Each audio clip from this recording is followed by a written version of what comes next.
Mobile phone radiation एक ऐसा हथियार जो पिछले कई सालों से हमारे खिलाफ प्रयोग किया जा रहा है। अगर आप मोबाइल फ़ोन रेडिएशन से संबंधित कोई भी जानकारी यूट्यूब पर सर्च करते हैं तो आपको कहीं भी यह नहीं दिखाया जाएगा कि मोबाइल फ़ोन रेडिएशन आम इंसानों के लिए ख़तरनाक है।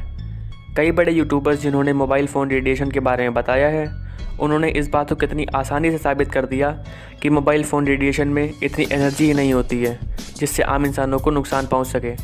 और अब तक ऐसी कोई साइंटिफिक रिसर्च सामने नहीं आई है जो यह साबित करती हो कि मोबाइल फ़ोन रेडिएशन हार्मफुल है। तो इस वीडियो में मैं आपको बताऊंगा कि क्यों अब तक कोई साइंटिफिक रिसर्च सामने नहीं आ सकी है और असल में मोबाइल फ़ोन रेडिएशन कितना खतरनाक है। तो बिना समय गंवाए चलिए वीडियो को शुरू करते हैं।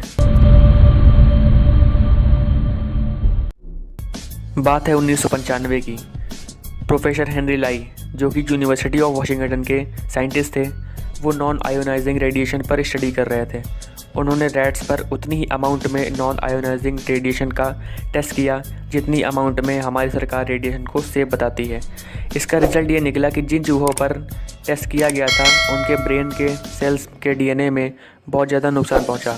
और आपकी जानकारी के लिए मैं ये बता देना चाहता हूँ कि इंसानों व चूहों का बायोलॉजिकल सिस्टम काफ़ी सिमिलर होता है। इसका मतलब ये है कि अगर रेडिएशन चूहों के लिए हार्मफुल है तो हमारे लिए भी यह हार्मफुल ज़रूर होगा, क्योंकि उतनी ही अमाउंट का radiation normal cell phone tower से भी निकलता है। जैसे ही प्रोफेसर हेनरी लाई की रिसर्च के बारे में मोटोरोला कंपनी को पता चला, उसने माइक्रोवेव न्यूज़ नाम के एक पब्लिकेशन के द्वारा प्रोफेसर हेनरी की रिसर्च को गलत साबित करने की कोशिश की। और यही ये साजिश ख़त्म नहीं होती है। इसके बाद एक रिसर्च प्रोग्राम जिसका नाम वायरलेस टेक्नोलॉजी रिसर्च था, उसने यूनिवर्सिटी ऑफ वाशिंगटन के प्रेसिडेंट को एक पत्र लिखा।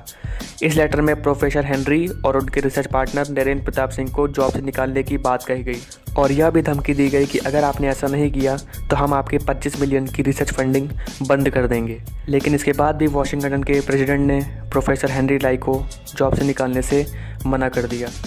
तो इस तरह से आपको ये समझ में आने लगा होगा कि जब भी कोई साइंटिस्ट अपनी रिसर्च के द्वारा मोबाइल फ़ोन रेडिएशन को पब्लिक के लिए हार्मफुल प्रूव करने की कोशिश करता है तो ये बड़ी बड़ी टेलीकॉम कंपनीज़ और मोबाइल फ़ोन कंपनीज़ अपने खुद के फंड किए हुए लोगों को उनके सामने खड़ा कर देती हैं। और ये कंपनीज़ के लोग खुद के लैब में किए गए गलत रिसर्च के द्वारा साइंटिस्ट को गलत प्रूव करने की कोशिश करते हैं, ताकि साइंटिस्ट की पूरी रिसर्च और मेहनत टीवी व न्यूज़ पर केवल एक डिबेट बनकर रह जाए और आम जनता तक सच्चाई और क्लियर कट मैसेज ना पहुंच पाए।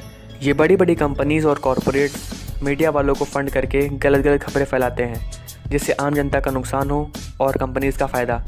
और आपको ये ज़रूर पता होगा कि मीडिया को जो व्यक्ति कंट्रोल करता है वह पूरे देश के दिमाग को कंट्रोल करता है। आप खुद ही सोचिए कि अगर ये मोबाइल फ़ोन रेडिएशन की सच्चाई आम जनता के सामने आ जाए तो इन टेलीकम्युनिकेशन कंपनीज़ को कितना बड़ा नुकसान होगा।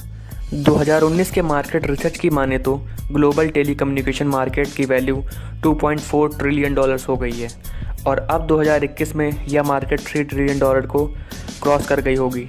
ये पूरा गेम पैसों का ही है। ये टेलीकम्युनिकेशन कंपनियां कभी भी इस सच को सामने नहीं आने देंगी। इसलिए मैं आपसे कहूँगा कि अगर आपको इस वीडियो से कुछ वैल्यू मिली, कुछ इंपॉर्टेंट जानने को मिला, तो इस वीडियो को सभी तक शेयर कीजिएगा और मुझे सपोर्ट करने के लिए मेरे यूट्यूब चैनल को सब्सक्राइब कीजिएगा।